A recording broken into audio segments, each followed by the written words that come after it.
I'm noticing an alarming trend in the hair loss industry. Some men with literally no hair loss are getting expensive, unnecessary hair transplants.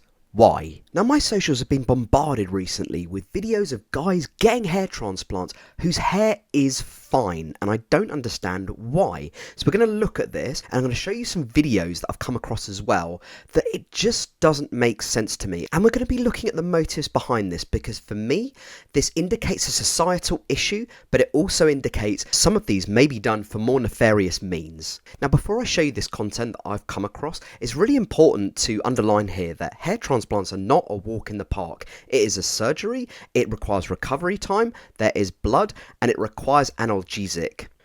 Now you can see this gentleman here straight away. This guy does not need a hair transplant. His hairline is fine. His hair density is thick. There's absolutely no reason why he should be getting a hair transplant.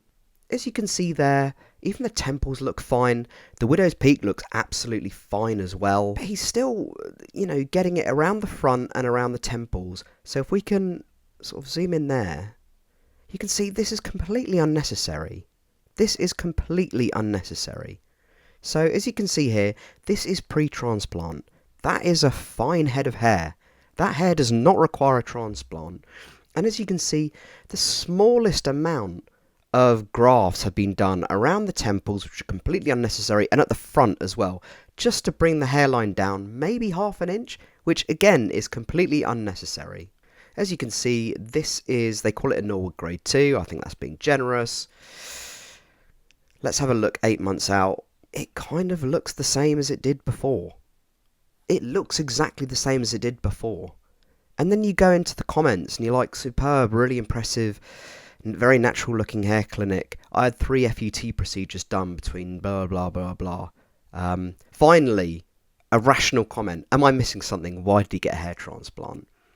But, you see all of these comments, and is this an insight into what's happening in society now? That the smallest imperfections, which aren't even imperfections, require a hair transplant, require something to be done? No. Not at all. It's concerning. Let's move on to the next one. So this guy, I think this is post-transplant. I really hope it is, because again, he does not need any work done. Great. Okay, so here you go. You see, they always draw the lines where they're actually going to put the grafts, okay? Now, you can see here, what is that? A couple of centimetres forward? Not even necessary. Again, around the temples. Not even necessary. Maybe the slightest bit of recession around here, but it's not anything major. I wouldn't even be bothering with minoxidil or finasteride at that point. Yet he's probably got several thousand grafts. Maybe not several thousand, but, at least 1,000 grafts at a cost of thousands just to get effectively the same result as what he had before the transplant. Again, it doesn't make sense to me. And now we're going to look at number 3. Now, out of the 3 that I've shown you so far, I still don't think this guy needs a transplant. I think maybe he could benefit from a little bit of minoxidil. I mean, there's some recession around there. Maybe a partial hair system. But, there's nothing... There's nothing serious here. There's not serious recession. There's not serious hair loss. As you can see here, that's a very, very minuscule amount to put back on someone's head in terms of grafts. Here we go. This is sort of post-surgery. It's not that big a deal. It doesn't really require a hair system. A hair system isn't urgent. Compared to video 1 and 2, if any one of them had to have a hair transplant, I'd probably say it's him, but it's certainly not necessary. I would do so many other things before even getting to the hair transplant point.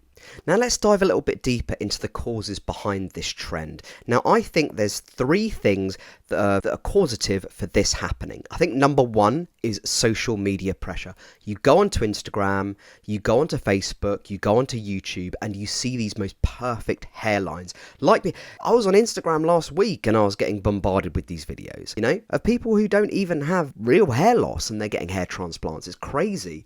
So I think there's that social media pressure is definitely present there on a day-to-day basis. And with that comes unrealistic beauty standards.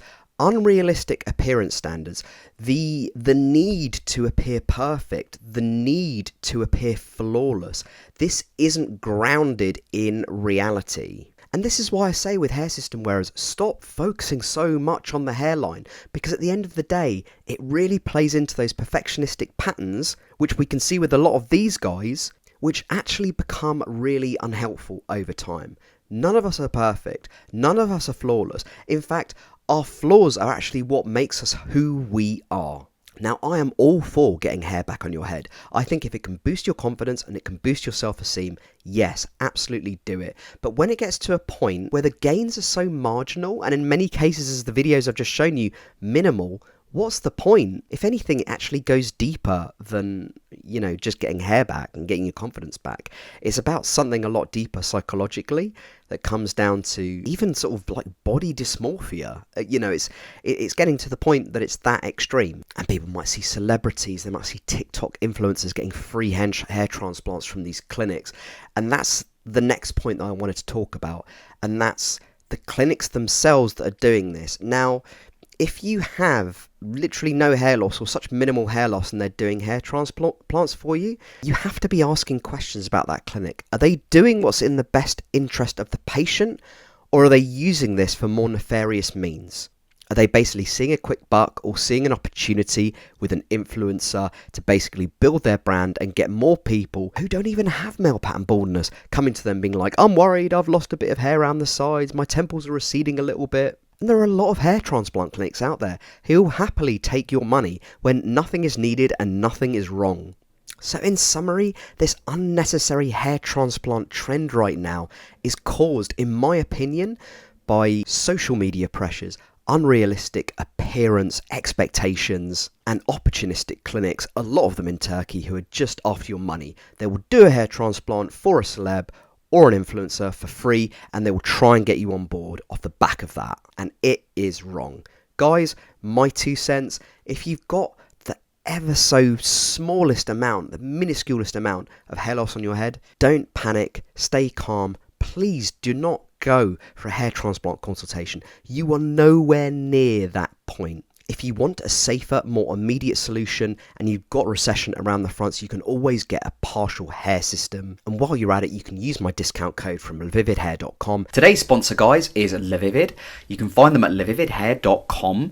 You can get a 15% discount code on any stock hair system or accessories that I've negotiated with them just for you guys. It's Adam15. All the information is in the description box below this video. If you want high quality hair systems with good shipping times and top customer service, consider Levivid. But please do not spend thousands of dollars on the most minuscule hair transplant when you don't need it. A hair transplant should really be a last resort. And for those of you lucky people who have stuck around until the end, a video is going to pop up on the screen right now. Hair transplants versus hair systems. You might find that really interesting if you're not sure which way to go. If you're enjoying my content, please do give this video a thumbs up. It helps more people find my content, and I'll speak to you very soon. Bye for now.